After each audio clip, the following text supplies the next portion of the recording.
आज के लेक्चर में हम सिस्टम ऑफ लीनियर इक्वेशन के कुछ स्पेशल केसेस को डील करेंगे। उन स्पेशल केसेस में ये है कि अगर हमारे पास कोई भी सिस्टम ऑफ इक्वेशन है, उसको अगर हम इन कन्वर्ट करते हैं उसको अगुमेंटेड मैट्रिक्स में, एंड देन उस अगुमेंटेड मैट्रिक्स को उसकी रिड्यूस एचलॉन फॉर्म में कन्वर्ट करते हुए आपके पास या तो एक पूरी की पूरी रो जीरो हो जाए, या और उसके वेरिएबल डिसअपीयर हो जाए लेकिन इक्वल की दूसरी साइड पे कोई कांस्टेंट आ जाए, तो उस सूरत में हमारे पास या तो इन्फिनिट सॉल्यूशन एग्जिस्ट करती हैं या उसका कोई सॉल्यूशन एग्जिस्ट नहीं करता।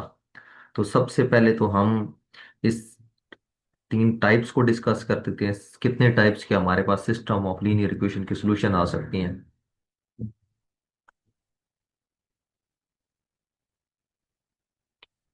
Solution of system of linear equations. एक तो सॉल्यूशन यूनिक आ सकता है जिसको हम ऑलरेडी पहले वाले लेक्चर्स में डिस्कस कर चुके हैं। दूसरा, हमारे पास ये चांस है कि उसके इन्फिनिट सॉल्यूशन एग्जिस्ट कर रहे हैं। तीसरा ये है कि उस सिस्टम ऑफ इक्वेशन का हमारे पास कोई सॉल्यूशन हो ही ना।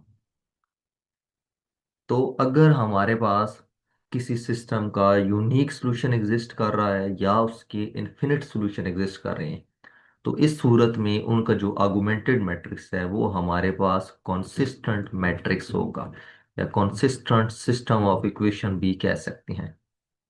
वेरेज अगर किसी भी सिस्टम इक्वेशन का हमारे पास कोई भी सॉल्यूशन एग्जिस्ट नहीं कर रहा, तो इस सूरत में वो जो आपके पास आर्गुमेंटेड मैट्रिक्स है या सिस्टम ऑफ इक्वेशन है वो हमारे पास इनकॉन्सिस्टेंट होगा। अब हम डिस्कस करते हैं कि किसी भी सिस्टम ऑफ इक्वेशन में हमारे पास इन्फिनिट सॉल्यूशन कब होंगे, और यूनिक सॉल्यूशन को ऑलरेडी हम डिस्कस कर चुके हैं, और किसी भी सिस्टम ऑफ इक्वेशन में नो सॉल्यूशन कब एग्जिस्ट करेगा। लेट्स से हमारे पास कोई भी सिस्टम ऑफ इक्वेशन गिवन है, तो उसको जब हम उसकी अगुमेंटेड मैट्रिक्स को उसको रिड्यूस एचलॉन फॉर्म में कन्वर्ट कर रहे होंगे, तो उसमें अगर हमारे पास वेरिएबल डिसअपीयर हो जाए, यानी एक्स वाई जेड का जो कोफिशिएंट है वो हमारे पास जीरो हो जाए, ठीक है। और दूसरी ये है कि हमारे पास उसमें कोई ऐसी स्टेटमेंट आ जाए जो कि ऑलवेज ट्रू हो, statement which is always true.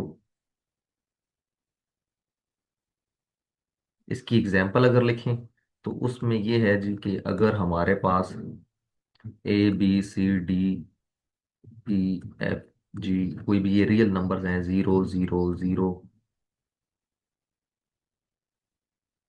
L M और जीरो, तो इस सूरत में ये जो लास्ट वाली रो है जिसमें तमाम एलिमेंट्स जीरो हो रहे हैं, ये ऐसी स्टेटमेंट है जो कि जिसने हर सूरत में ट्रू होना ही होना है, यानी zero is equal to zero. तो इस सूरत में हमारे पास इस सिस्टम ऑफ इक्वेशन के इनफिनिट सॉल्यूशंस एग्जिस्ट करेंगे। दूसरी तो तरफ अगर हम देखें कि अगर किसी सिस्टम ऑफ इक्वेशन को अगर आप उसकी रिड्यूस एचलॉन फॉर्म में कन्वर्ट कर रही हैं, और उस सूरत में उसके वेरिएबल तो डिसअपीयर हो रहे हैं, यानी जो कंडीशन यहाँ पे थी वो यहाँ पे है कि वेरिएबल्स डिसअपीयर हो रहे हैं, एक्स वाई जेड के कोफिशिएंट जो है वो हमारे पास जीरो हो गए हैं, लेकिन कोई ऐसी स्टेटमेंट बन आपके पास आ जाती है जिसका कोई सेंस ही नहीं बनता स्टेटमेंट, या कोई ऐसी स्टेटमेंट आ जाती है जो कभी भी ट्रू नहीं होगी, which can not be true, जो कभी भी ट्रू ही नहीं हो सकती। तो उस सूरत में उस सिस्टम ऑफ इक्वेशन का हमारे पास कोई भी सॉल्यूशन एग्जिस्ट नहीं करेगा। एग्जाम्पल के तौर पे अगर हमारे पास एक ऐसा मैट्रिक्स आ जाता है, A B C D E F Z पे जी एच, और हमारे पास आ गया लेट्स सपोज एक नंबर फिक्स कर लेते हैं, लेट्स से थ्री, तो इस सूरत में हमारे पास ये जो लास्ट रो है ये किसी भी कंडीशन में ट्रू नहीं होगी। रीजन ये है कि पॉसिबल ही नहीं है कि 0 = 3 हो। तो इस सूरत में हमारे पास इस सिस्टम ऑफ इक्वेशन के नो सॉल्यूशन एग्जिस्ट करेगा।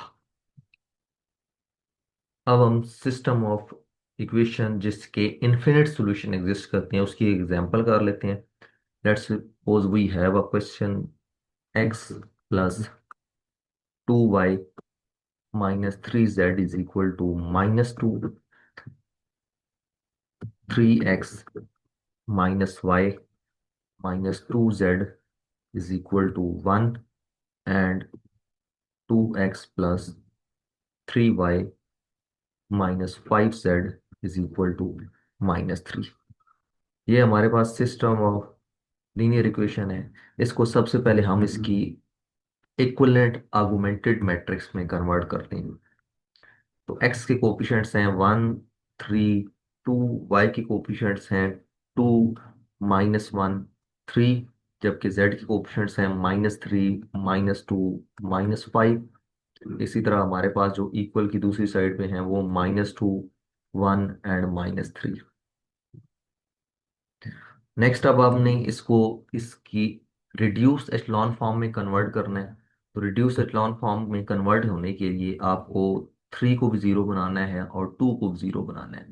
तो 3 ज़ीरो कैसे होगा कि हम रो 1 को 2 से मल्टीप्लाई करके उसको रो 2 में से माइनस कर देंगे, यानी R2 - 3 R1। तो इस तरह R2 में चेंज आ जाएगा। सिमिलरली जब आपने R3 के एलिमेंट 2 को ज़ीरो बनाना है तो तब इसको आप R1 को 2 से मल्टीप्लाई करके उसमें से R3 में से माइनस कर देंगे। इसको सॉल्व करते हैं। जब आप रो 1 को 3 से मल्टीप्लाई करेंगे तो देन ये वैल्यूज आ जाएंगी 3 2 6 आ जाएगा। देन आपके पास 3 से मल्टीप्लाई करने से -9, वेर एज ये आ जाएगा -6। अब इस आंसर को आपने माइनस करना है R2 की वैल्यू से जो कि हमारे पास है 3। देन हमारे पास है -1। देन हमारे पास है -2 एंड हमारे पास है 1। तो चूंकि माइनस करना है तो इसलिए इनके साइन हो जाएंगे चेंज। तो ये आपके पास आ जाएगा 0 -7 7 एंड 7। तो इसलिए हमारे पास R1 के अंदर चेंज नहीं आएगा, वो एज इट इज लिखे जाएंगे। जबकि R2 में हमारे पास आ जाएंगे 0 -7 7 एंड 7। सिमिलरली जब हम R2 फर्स्ट रो को 2 से मल्टीप्लाई करके R3 में से माइनस करेंगे तो ये वैल्यू आ जाएगी 0 -1 1 एंड 1। नेक्स्ट अब हमने इस एलिमेंट को डायगोनल में सेकंड जो कॉलम में सेकंड एलिमेंट है इसको अब हमने 0 बनाना है, सॉरी 1 बनाना है। तो इसके लिए सबसे आसान मेथड ये है कि हम इसको -1/7 से मल्टीप्लाई कर दें तो R2 में चेंज आ जाएगा। जब इसको मल्टीप्लाई करेंगे तो फर्स्ट रो और थर्ड रो में कोई चेंज नहीं आएगा, वो वैल्यूज एज इट इज। जबकि 0 से मल्टीप्लाई कर दें 0, यहाँ पे 1 -1 एंड -1। जबकि R3 की वैल्यूज एज इट इज।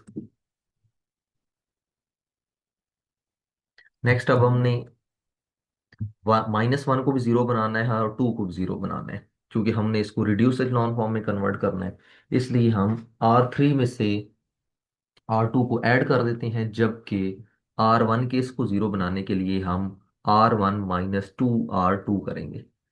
तो दो ऑपरेशन होंगे R1 -2 R2।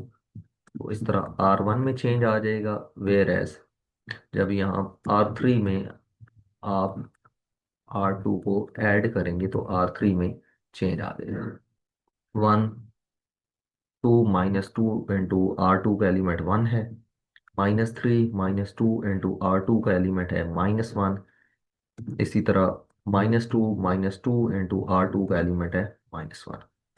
0 1 -1 -1। इस तरह R3 में जब आप ऐड करेंगे 0 + 0 -1 + 1 1 - 1 एंड 1 - 1। इनको सिंप्लीफाई अगर करें तो हमारे पास 1 0 -1 0 0 1 - 1 -1 0 0 0 और 0। ये जो लास्ट रो है, इसमें एक ऐसा एक्सप्रेशन आ गया है कि जिसने हर सूरत में ट्रू ही होना है, विच इज ऑलवेज ट्रू।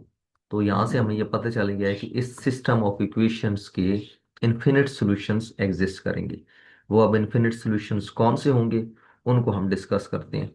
तो अगर इस आर्गुमेंटेड मैट्रिक्स को इसको अगर हम इक्वेशन में कन्वर्ट करें तो x - z is equal to 0। This implies x is equal to z। दूसरी इक्वेशन से y - z is equal to -1। This implies y is equal to z -1। और z क्या होगा, z can be any real number. तो इस तरह ये आपके पास इस सिस्टम के जो आपके पास इन्फिनिट सॉल्यूशंस हैं वो हमारे पास आ गए हैं। यहाँ पे हम z की वैल्यू चेंज कर दें, y की वैल्यू चेंज हो जाएगी, और सिमिलरली हमारे पास x की वैल्यू भी चेंज हो जाएगी। तो ये थे, अगर किसी की भी अगर आपके पास सिस्टम के अंदर जब उसको रिड्यूस एलोन फॉर्म में कन्वर्ट कर रहे हैं, तो एक तो सारे के सारे वेरिएबल डिसअपियर हो जाएं, उनके कोफिशिएंट जीरो हो जाएं, और दूसरी साइड पे आपके पास भी कोई ऐसा एक्सप्रेशन आ जाए, कोई ऐसी स्टेटमेंट आ जाए जिसने हर सूरत में ट्रू होना है, तो उसके इनफिनिट सॉल्यूशन एग्जिस्ट करेंगे, और उनको हम कैसे इन द फॉर्म ऑफ किसी वेरिएबल में एक्सप्रेस करेंगे। अब हम ऐसे सिस्टम ऑफ इक्वेशन को डिस्कस करेंगे जिसका हमारे पास कोई भी सॉल्यूशन एग्जिस्ट नहीं कर रहा होगा। तो एग्जांपल लेते हैं, x + y + z = 2, y - 3z = 1, 2x + y + 5z = 0। तो इसको इक्विवेलेंट आर्गुमेंटेड मैट्रिक्स में कन्वर्ट कर लेते हैं। तो x के कोफिशिएंट हैं 1 0 2, y के कोफिशिएंट्स हैं 1 1 एंड 1, z के कोफिशिएंट्स हैं 1 - 3 एंड 5। इक्वल की दूसरी साइड पे हमारे पास है 2 1 एंड 0। नेक्स्ट अब हमने इस वैल्यू को जीरो करना है। तो जीरो कैसे होगा कि अगर हम रो 1 को 2 से मल्टीप्लाई कर दें और उसके आंसर को हम इसमें से माइनस कर देते हैं। जब 2 से मल्टीप्लाई करेंगे तो हमारे पास वैल्यूज आ जाएंगी 2 2 2 और 4, और उसमें से आपने इनको माइनस कर देना। यानी हम क्या करेंगे, R3 - 2 R1। तो R3 के अंदर चेंज आ जाएगा, R1 और R2 की वैल्यूज एज इट इज लिख देते हैं, उनके अंदर कोई चेंज नहीं आएगा। 0 1 - 3 एंड 1। R3 का एलिमेंट -2, R1 का एलिमेंट यहाँ पे 1 है। 1 - 2 R1 का एलिमेंट 1 है।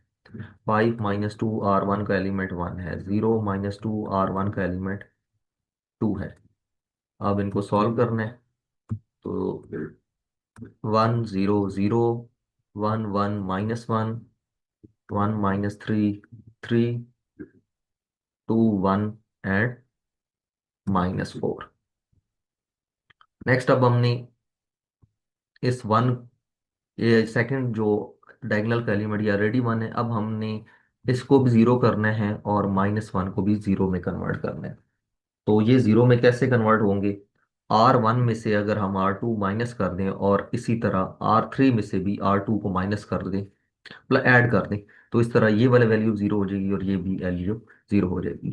तो हम R1 के अंदर R2 को, R1 में से R2 माइनस कर रहे हैं, R1 - R2, इस तरह R1 में चेंज आ जाएगा, और R3 के अंदर हम R2 को ऐड कर रहे हैं, इस तरह R3 में चेंज आ जाएगा। जब R1 में से R2 माइनस करेंगे तो 1 - 0 1 - 1 1 + 3 एंड 2 - 1। R2 के अंदर कोई चेंज नहीं, वो वैल्यूज एज इट इज। जबकि R3 के अंदर जब आप R2 ऐड करेंगे, 0 + 0 -1 + 1 3 -3 -4 + 1।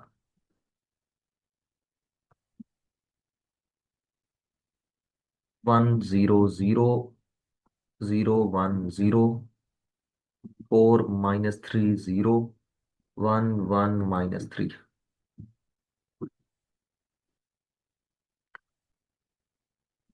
इसको हम जब इसकी echelon form, reduce echelon form में कन्वर्ट कर रहे थे, तो हमारे पास एक ऐसा एक्सप्रेशन आ गया जिसमें वेरिएबल डिसअपीयर है लेकिन इज इक्वल टू थ्री है। यानी एक ऐसी स्टेटमेंट आ गई है, zero is equal to minus three, जिसका कोई सेंस ही नहीं बना, जो कि कभी भी ट्रू नहीं हो सकती। Zero is not equal to minus three. तो हमारे पास ये गारंटी है कि इस सॉल्यूशन का, हमारे पास इस सिस्टम ऑफ इक्वेशन का कोई सॉल्यूशन एग्जिस्ट नहीं कर रहा। तो हम लिख देते हैं कि this system has no solution.